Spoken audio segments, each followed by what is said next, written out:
Sa ngalan ng Ama, ng Anak at ng Espiritu Santo. Amen. Banal na Diyos at dakilang Ama, muli po sa gabing ito kami dumudulog sa iyong banal na harapan, humihingi ng kapatawaran sa lahat ng aming mga kasalanang nagawa sa iyo at sa aming kapwa-tao. Loobin mo po, Ama, na igawad sa amin ang kapatawaran sa aming mga pagkukulang upang kami maging karapat-dapat sa pagtawag sa iyong dakilang pangalan. Linisin mo po, Ama, ang aming mga puso, ang aming isipan, upang maging handa ito sa pagtanggap ng iyong mabuting balita. Pagpalain mo po, Ama, ang mabuting balita na aming pagsasaluhan sa araw na ito.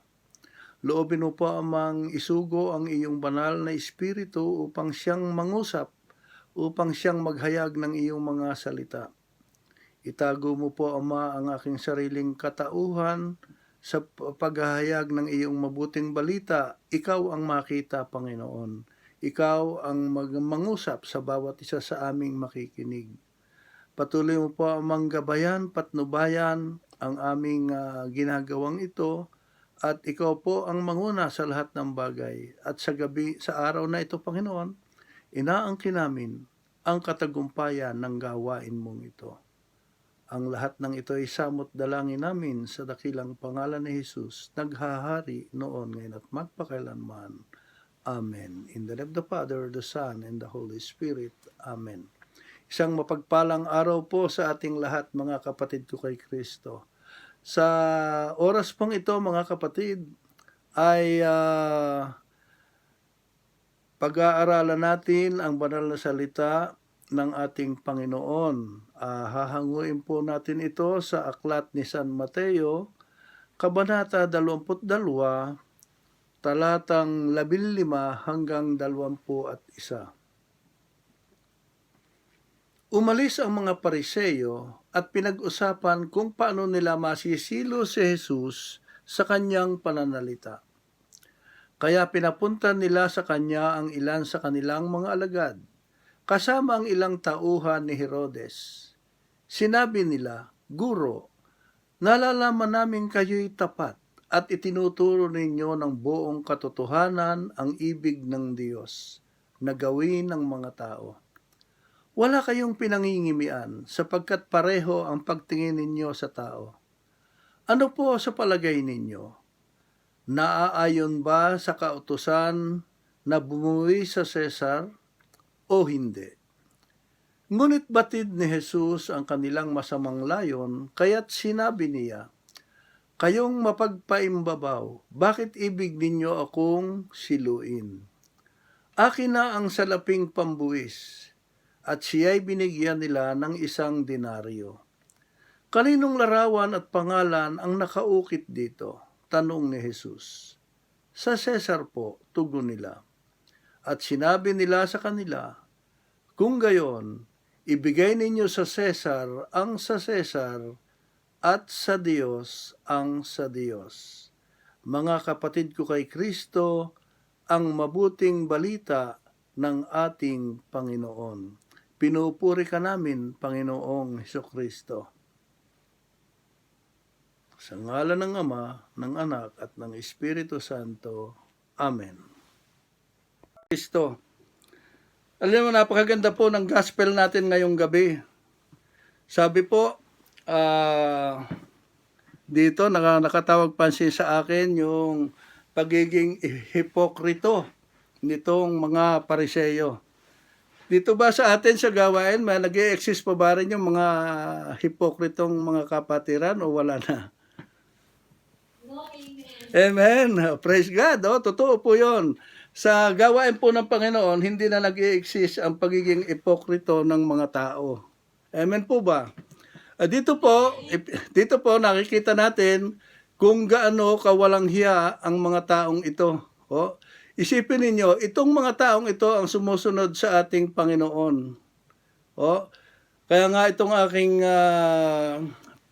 papamagatan ko po, ang aking topic ngayon, ang pagsunod ng isang tunay na Kristiyano sa ikaluwalhati ng Diyos. Amen po ba?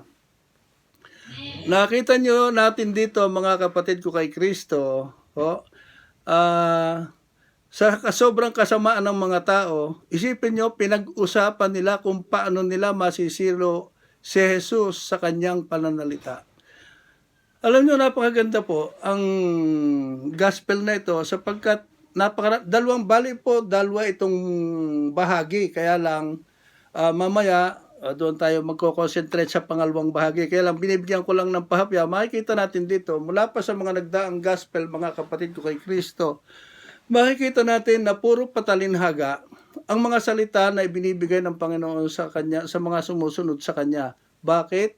Dahil ang mga Parisayong ito, ang mga salitang ito ay pinapatungkol ng ating Panginoon sa mga Pariseyo na kaya talinhaga ang kanyang ginagamit sapagkat hindi na natuto at nagbago ang mga Pariseyong ito. Sa kabila ng mga bagay na nasaksihan nila, ang mga tanda, himala at kababalaghan kung paano kumilos ang ating Panginoong Jesucristo. Ano sabi po sa verse 15? Umalis ang mga Pariseyo, pinag-usapan kung paano nila masisilo si Jesus sa pananalita. Isipin niyo yon, nag-aksepa sila ng oras, nag-usap-usap sila para mahuli nila si Jesus sa kanyang pananalita. Kakaiba, di po ba? Sa halip na magbago, sa mga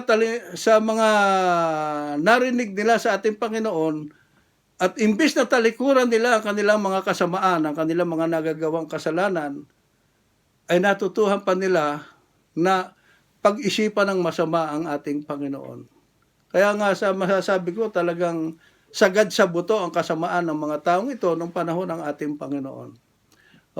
Pinagplanuhan nila kung paano nila mahuhuli ang Panginoong Hesus. Kaya sa kanilang pagpaplano, ano ang kanilang ginawa? Sabi po sa verse 16, kaya pinapunta niya sa kanya ang ilan sa kanilang mga alagad kasama ang ilang tauhan ni Herodes. Sinabi nila, Guro, nalalaman namin kayo'y tapat na itinuturo ninyo ang buong katotohanan, ang pag-ibig ng Diyos na gawin ng mga tao. Wala kayong pinangingimian sapagkat pareho ang pagtingin ninyo sa tao. Mga kapatid ko kay Kristo, nakita niyo rito ang bakit yung mga tauhan, mga alagad, mga pili nilang alagad at mga tauhan ni Herodes. Sa palagay ninyo, kasi kung ating pong babalik ang aral, ang mga Herodians galit po rin yan sa ating Panginoon. Pero sila ay mga kaalyado ng mga sundalong Romano. Pero itong mga Pariseyo, galit naman sa mga sundalong mga Romano. So, pero sila nagkasama. Kasi nga pareho silang galit sa ating Panginoon. Pareho nilang hindi tinatanggap ang ating Panginoon. Ganon ang mga tao ng unang panahon. Ngayon, bakit po sila galit? Dahil po sa tinatawag na mga buwis na ipinapataw ng mga sundalong Romano sa mga mamamayan doon ng mga panahong yon. At isa po rito ay ang tinatawag na poll tax. Kaya galit na galit sila, kaya pinagplanuhan nila ang ating Panginoon.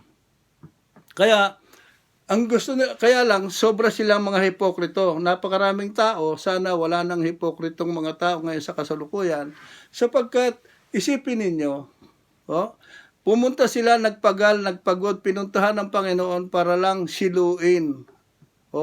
Pero ang kanilang ginawa, hindi naman diniretsong sisiluin nila ang Panginoon, kundi nagbigay pa sila ng pabalat bungang pananalita, parang papuri sa ating Panginoon, dahil sinasabi nga rito na, Guro, nalalaman namin kayo'y tapat at itinuturo ninyo ng buong katotohanan ang pag-ibig ng Diyos na gawin ng mga tao. Wala kayong pinangingimian sapagkat pareho ang pagtingin ninyo sa tao. Tapos doon sila pumasok noong nasabi na nila yon, parang pinapurihan nila ang Diyos, saka sila pumasok. Ano ang sabi? Ang sabi rito, na ano po sa palagay ninyo? Naaayon ba sa kautusan na bumuwi sa Cesar o hindi? Dahil kung ang Panginoon, mga kapatid ko kay Kristo, ay sasagot ng oo, masisilo nila ang Panginoon. Sasabihin na nagtaksil sila sa mga Hudyo. Kung sasagutin naman niyang hindi, magagalit sa kanya ang mga Romano at maaari nilang maging magawa nila ito para hulihin si Jesus ng mga panahong yon dahil ang mga Romano ang nagpapatupad ng mga paniningil ng buwis ng mga panahong yon. Pero alam niyo mga kapatid, makikita natin dito, sabi nga sa verse 18, sinabi niya, pero iba po ang karunungan ng Diyos. Isipin niyo, bakit? Tingnan po natin sa verse 18.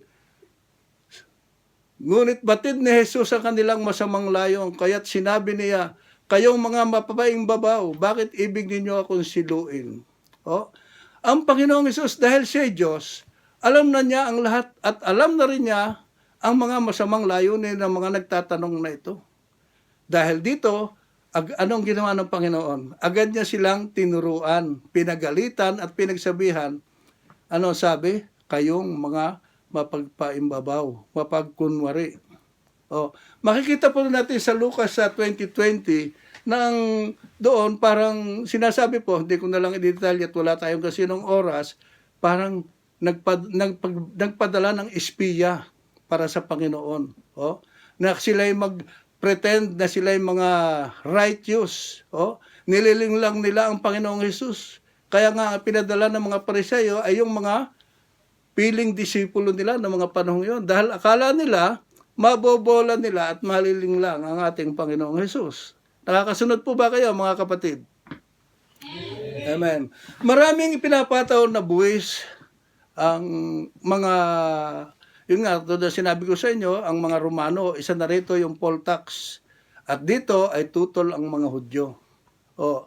Sabi po sa verse 19 ng Panginoon, akin na ang salaping pambuwis. At siya binigyan nila ng 1 denaryo. At sa verse 20 ay nagtanong ang ating Panginoon, kaninong larawan at pangalan ang nakaukit dito? Tanong ni Jesus. At tumugon ang mga tao sa verse 21, sa Cesar po, tugon nila. At sinabi niya sa kanila, kung gayon, ibigay ninyo sa Cesar ang sa Cesar at sa Diyos ang sa Diyos. Napakagandang pagnilayan ito natin mga kapatid. Sa una, ano ang sinasabi? Ibigay sa Cesar ang para sa Cesar at sa Diyos ang sa Diyos. So dito po mamaya tatalakayin natin kung ano yung pagkakaiba ng dalawang bahaging ito na napakahalaga para sa ating buhay pananampalataya na dapat sana naunawaan niya ng mga Hudyo. Pero dahil nga sila hindi naniniwala at hindi nila tinatanggap ang Panginoon, kaya sila ay puro talinhaga ang ibinibigay na dapat kung tutuusin, pwede naman sabihin ng Diyos yung diretsa. Pero gumagamit ang Diyos ng mga talinhaga upang itong mga taong ito na nagkukunwaring sumusunod sa ating Panginoon ay magkaroon sila ng pagtitiyaga na maunawaan kung ano ang ibig sabihin ng ating Panginoon. So, anong una pong nakita natin dito? Dito pinapakita po sa atin ng Panginoon na tayo ay kinakailangang magbayad. Sabi doon, ibigay sa Cesar ang para sa Cesar. So, pinapakita po rito ng Panginoon na kinakailangan tayo ay magbayad. Dito po sa atin, dyan sa France, di ba tayo ay merong mga taxes na binabayaran? Yung mga, kung may bahay, tax sponsor, kung kayo nasweldo, yung sa sweldo mo, may mga tax tayo dyan. So, marami pong taxes tayong binabayaran. At yung po naman pala, sa aking pagsasaliksik mga kapatid ko kay Kristo, ay legal naman pala yan. Yung pagbabayad ng tax. Sabi po sa Romans 13:7, ibigay ninyo sa bawat isa ang nararapat sa kanya. Magbayad kayo ng buwis sa kinauukulan. Gumalang sa nararapat igalang at parangalan ang dapat parangalan. So, ibig sabihin po, biblical pala ang pagbabayad ng buwis.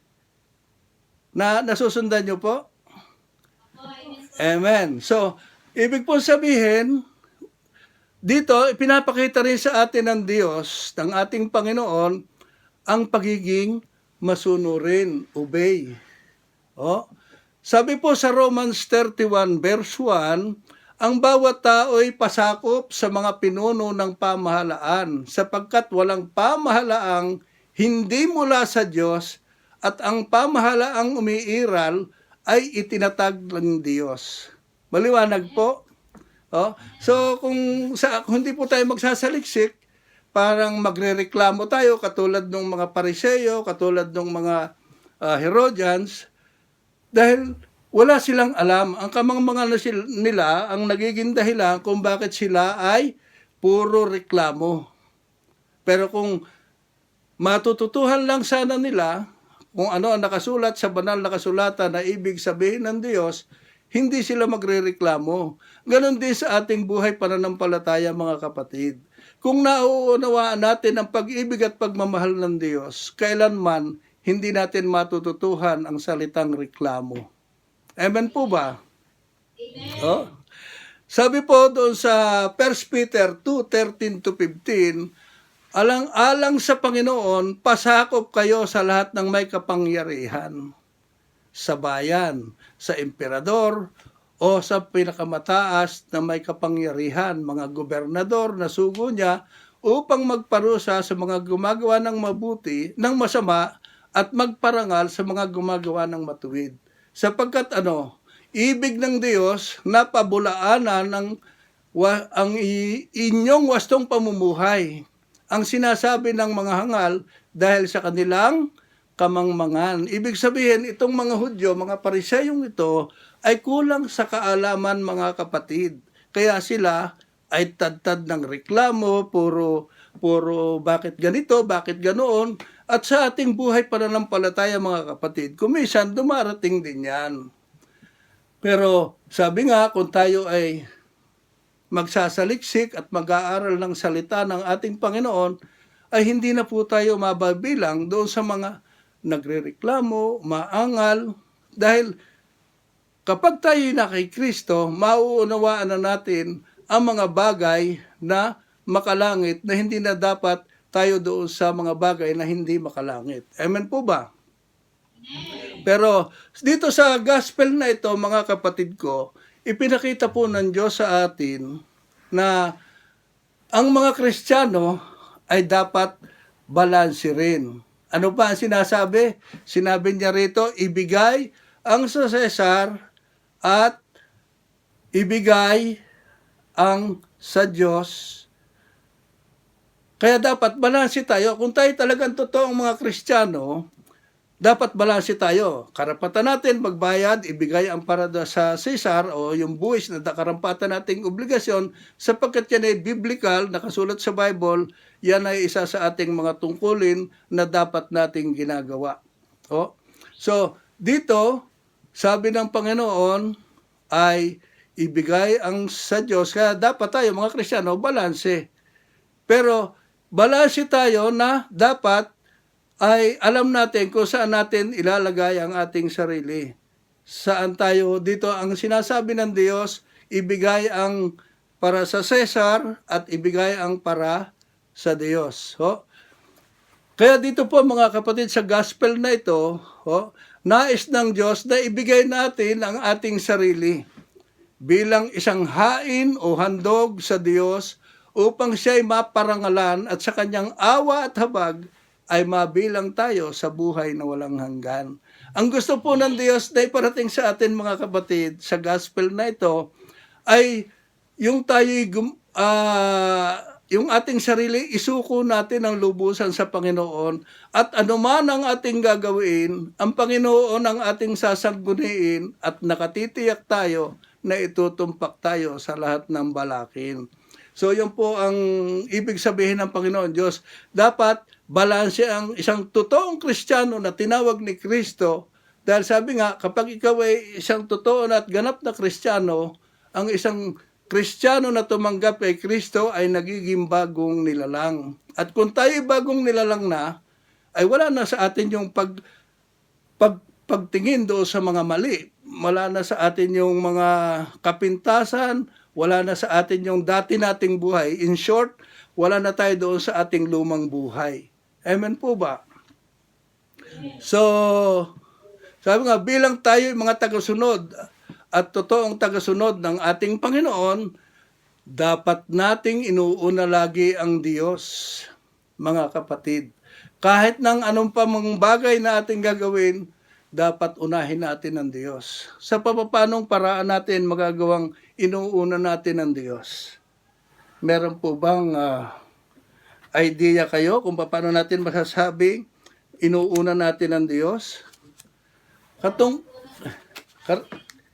Karampatan po ng isang Kristiyano, mga kapatid ko, ang tayo ay bilang isang Kristiyano na tumanggap at sumunod kay Kristo, isang makasalanang nagbalik loob sa Diyos, ay matupad natin ang ating mga tungkulin at obligasyon. Ano po yung kauna-unahan? Ang pagsisimba, mga kapatid. Ang pagtanggap ng Holy Eucharist. Isa po yung obligasyon na dapat na ginagawa natin. Sabi ng Panginoon, tayo ay asin at liwanag ng mundo. Ang tanong ay, nakikita ba yun sa atin? Bilang tayo isang mabuting Kristiyano na tumanggap kay Kristo, dapat tayo nakikita sa ating buhay ang liwanag ni Kristo.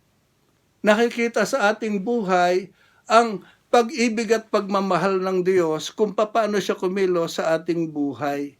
So doon nga sa first reading, second reading, kung inyong matutunghayan, doon nagpakilala ang Diyos kay Ciro. Di po ba? Sa ating buhay pananampalataya, mga kapatid, totoo bang nakilala na natin ang Diyos? Sa anong pamamaraan natin nakilala ang Diyos? At paano natin masasabi na ang Diyos ay tuluyan at lubusan na nating nakilala? Ano ang dapat nating gawin? Dapat maging tapat tayong mga lingkod upang siya'y maparangalan sa pamamagitan ng ating pagkakaisa, pagmamahalan sa ilalim ng banal na Espiritu na siyang nag-uugnay sa atin sa Diyos Ama.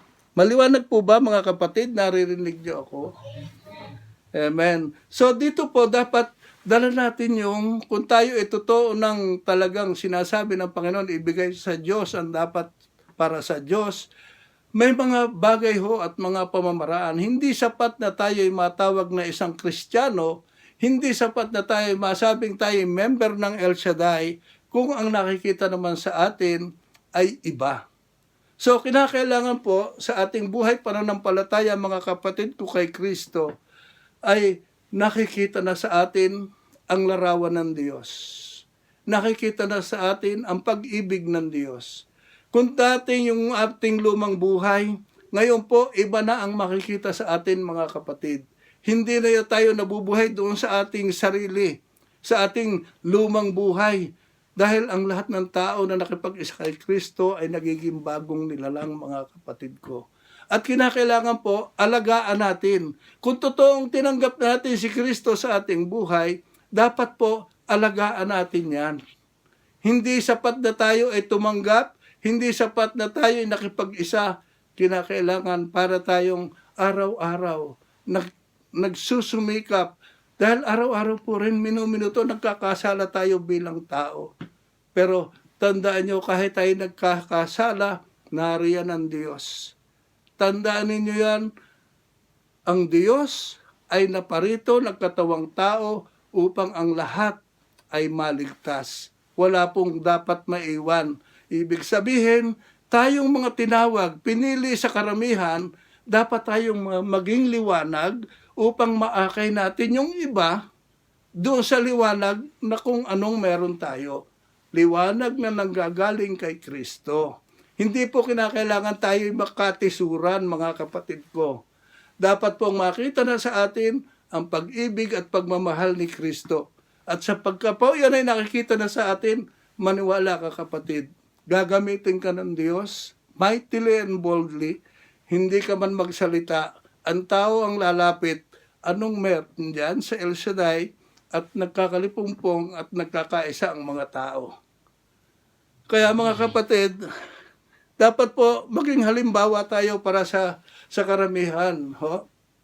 Ibigay natin sa Diyos ang ating buhay.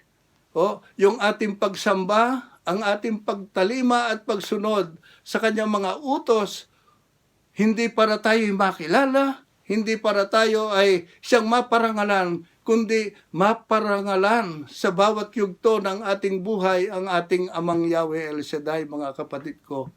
So ano ang dapat dating ginagawa?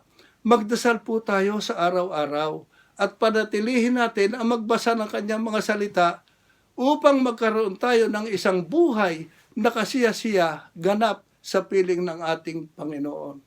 O, paano natin masasabi na tayo ay tinawag ng Diyos? Unang-una, wala tayong uunahin, mga kapatid, kundi ang ating Panginoon. Wala tayong iniisip kundi ang siya'y maparangalan sa pamamagitan ng mga turo nating natututuhan sa iba't ibang mga disipulo, sa iba't ibang mga lingkod ng Diyos na ang inihahasik ay kabutihang loob ng Diyos. Nandito po tayo sa ubasan ni El Shaddai upang tayo ay maipakita natin doon sa mga hindi pa nananampalataya kung anong karisma meron roon ang gawain ng ating Panginoon. Kinakailangang makasama natin sila sa pamamagitan ng pagpapakita natin ng mga mabubuting gawa, mga mabubuting asal, mga bagay na kalugod-lugod sa ating Panginoon. Kaya kung makikita niyo po doon, sabi niya, nakaukit, doon sa denaryo, nakaukit, doon po dapat nakaukit sa ating puso, sa ating isipan, sa bawat oras ng ating buhay, mga kapatid, ang ating Panginoon, ang kanyang mga salita. At kapag yan ay nagawa natin, naniniwala ako, mga kapatid, kikilos ang Diyos sa atin, makikita sa pamamagitan ng tulong, awa at habag ng Diyos na tayo ay kakitaan ng mga tanda, himala at kababalaghan ng ating Panginoon na sadyang kumikilos at siya na ang nagmamaneho ng ating buhay. Kaya mga kapatid ko kay Kristo, sa gabing ito ay pagnilayan natin. Totoo bang ako'y tinawag na ng Diyos? Kung ako'y tinawag na ng Diyos, ano ang dapat kong ginagawa? Nakikita ba ang pag-ibig ng Diyos sa akin? Nagliliwanag ba si Kristo sa buhay ko? Kaya mga kapatid, yan ang ating pagnilayan sa ating buhay. Kung totoong tayo tinawag ng Diyos, dapat magningning sa ating buhay ang ating Panginoon. Huwag nating tayo po lahat ay makasalanan. Wala pong sino mang karapat dapat sa mata ng Diyos. Pero tayo ay nagsusumikap. Nagsusumikap tayong lahat. Saan tayo nagsusumikap? Na mabago tayo at mapabilang tayo sa alok na buhay na walang hangganan ng Diyos. Tatandaan niyo, mga kapatid, ang Panginoon ay ipinadala rito sa lupa ng ating Yahweh El Shaddai upang tayo matubo sa ating mga kasalanan. Nabayubay siya sa krus dahil sa atin. Tatandaan niyo yan, mga kapatid. Kaya sana sa gabing ito, maging batayan natin at lagi nating bigyang daan ang pagpapakahirap ng ating Panginoon sa kalbaryo ng krus upang tayo lamang ay maisalba at mapabilang doon sa alok niyang buhay na walang hanggan. Yan po, mga kapatid, ang ating pinagsusumikapan. Yan ang ating dapat ginagawa at kinakailangan sa araw-araw ng ating buhay ay suot natin ang baluti ng kapangyarihan ng Diyos, pag-ibig ng Diyos, kailanman hindi natin dapat iwalay. Yan lamang po at isang mapagpalang gabi sa ating lahat. Glory to God, glory to Christ Jesus. Amen. In the name of the Father, the Son, and the Holy Spirit. Maraming salamat po, mga kapatid.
Amen.